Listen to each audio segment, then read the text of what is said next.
All right, so one of the greatest compliments you can receive is when a follower of the channel contacts you and starts sending you pictures of their restoration.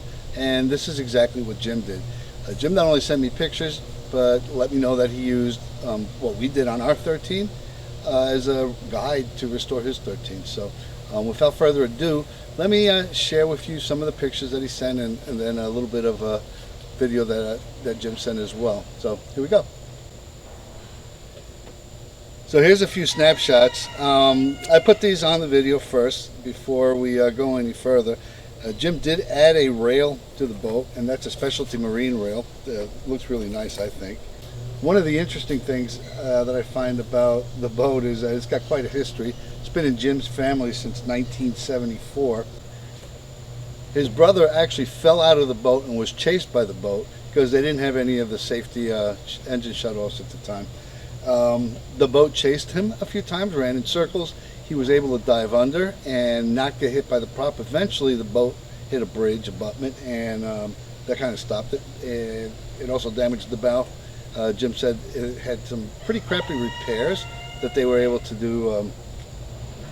Now, one of the things that I find really impressive about what Jim did is this PVC framework that he built to put a tarp over it. It's really a good DIY for anybody that's interested. And I'll put some things in the description and hopefully guide people to it if they're interested in doing that. The boat is on its third set of wood, and Jim does all of the woodwork himself. The only original piece is the helm. Apparently they've been able to save that. Anyway, without any further ado, let me go ahead and turn it over to Jim. He sent me a short video clip and does a walk around on the boat. Okay, here's the completed 13-foot whaler with the new handrail that was just added last week. And you can see the paint job. Came out very nice, both top and bottom. And the grippy additive for the floor.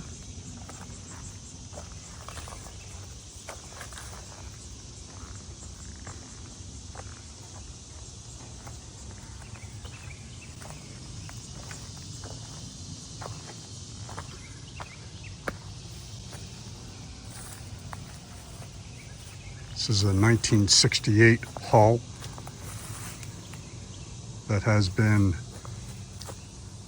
rebuilt, refurbished at least 3 times now since we've had it. And can't wait to splash it. This is new. That's from the hatch cover from a 17-foot whaler, which lives over there. That was replaced and ready to go have fun. Anyway, I hope this video has been helpful to you. I know it's not a how-to, but it is a DIY. And if anybody wants to submit their projects, I'd be more than happy to showcase them on the channel. Again, I think it's really pleasing and quite a compliment when people use your channel to do something or accomplish something. So thank you, Jim. Appreciate it very much. Anyway, thanks for watching, and don't forget to subscribe.